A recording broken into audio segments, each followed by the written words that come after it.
সেফালন consultancy Bangladesh. আজও আমরা আমাদের আরও এমন একজন ক্লায়েন্টের সাথে কথা বলবো যিনি রিসেন্টলি কানাডায় 10 বছরের টেম্পোরারি রেসিডেন্স ভিসা পেয়েছেন এবং ইতিমধ্যে কানাডা থেকে ঘুরে এসেছেন। চলুন ওনার সাথে গল্পে চলে যাওয়া যাক। স্যার, কেমন আছেন আপনি? আপনার ভিসা অ্যাপ্রুভাল হওয়ার পর আপনার অনুভূতি কেমন? ধন্যবাদ আপনাকে। আলহামদুলিল্লাহ ভালো আছি। অনুভূতি বলতে এখান থেকে খুব সহজে আমি ভিসা পেয়েছি এবং সেজন্য এই কনসালটেন্সি এই ফার্মকে ধন্যবাদ জানাই। কারণ আমার যা প্রত্যাশা ছিল যে টাইমে ভিসা দেওয়ার কথা ছিল বা পাবো এরকম একটা চিন্তা ছিল, তার চেয়ে অনেক আগে ভিসা পেয়েছি। এই জন্য এই কনসালটেন্সি ফার্মকে অসংখ্য ধন্যবাদ। এবং আমি ভিসা পেয়ে প্রায় 3 থেকে 4 মাস পর আমি ঘুরে এসেছি। কানাডা থেকে 17 দিন ছিলাম, ওখান থেকে ঘুরে এসেছি এবং আগামী সপ্তাহে আবার যাব। আপনার ট্রাভেল পারপাসটা কি? আপনি কি কারণে কানাডায় যাচ্ছেন? কানাডা যেতে সবারই ইচ্ছা থাকে, আমারও ওরকম ইচ্ছে কানাডা যাওয়া, কানাডা ঘুরে দেখা। এটা একটা স্বপ্নের মতো, এই জন্যই আমার মূলত যাওয়া এবং আমার কাছে ভালো লাগছে। আপনি তো আমাদের এজেন্সির মাধ্যমে অলরেডি কানাডা থেকে ঘুরে এসেছেন।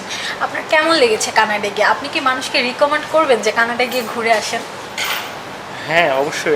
যার যেখানে লোক আছে বা পছন্দের দিক আছে সেখানে যায়। অনেকে টরন্টোতে যায়, কেউ ভ্যানকুভারে যায়। তো আমি ভ্যানকুভারে গিয়েছিলাম, ওইখানে আমার পরিচিত লোক ছিল যার কারণে গিয়েছিলাম।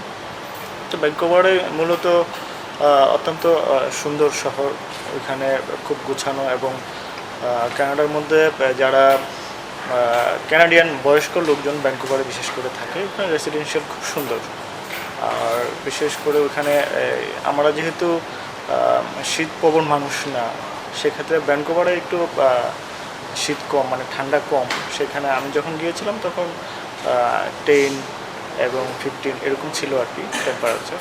তো আমার কাছে ভালো লেগেছে খুব। আপনার ভিসা প্রসেসিংয়ে কত সময় লেগেছে? সময়টাকে আসলে অর্থিত মনে হয়েছে? একটা ধারণা ছিল যে এখানে কাগজপত্র জমা দিয়েছি, দেন সময় লাগবে হয়তো 3 থেকে 4 মাস বা 5 মাস সময় লাগবে। কিন্তু আমি বায়োমেট্রিক দেওয়ার 6 দিনের মাথায় রাতে আমাকে ফোন দিয়ে বলে যে আপনার বিষয় হয়ে গেছে। আমি তো মানে বুঝতে পারি না বিষয় হয়েছে কি, সত্য বলতেছে না মিথ্যা বলতেছে। পরবর্তীতে যখন আমি মেইল হাতে পেলাম তখন আমি বুঝতে পারলাম যে আমার বিষয় হয়েছে। আমি খুব সারপ্রাইজ। আপনার সিসিবি এর সাথে কাজ করার অভিজ্ঞতাটা কেমন? যদি আপনাকে বলি 10-এ সিসিবিকে রেট করে, তাহলে আপনি কত দিবেন? আমি এক কথায় বলবো যে 10-এর উপরে যদি মার্ক থাকতো তাই দিতাম। কারণ হচ্ছে যে আমি চিন্তা করেছিলাম যে বিষয়টা হয়তো 3 থেকে 4 মাস বা 5 মাস সময় লাগবে, কিন্তু আমি 7 দিনের মাথায় বিষয় পেয়েছি। এই জন্য আমার কাছে মনে হয়েছে যে 10-এর উপরে যদি মার্ক থাকে সেটাই দিতাম। এবং এখানে কাজ করে আমার কাছে খুব ভালো লেগেছে। এখানকার মানুষ তাদের কথা এবং কাজে ঠিক রাখছে এবং আমি যেভাবে চাইছি তার চেয়ে সুন্দরভাবে এবং ভালোভাবে তারা আমাকে বিষয় করে দিয়েছে। এটা আমি আশ্বস্ত, ভালো লেগেছে।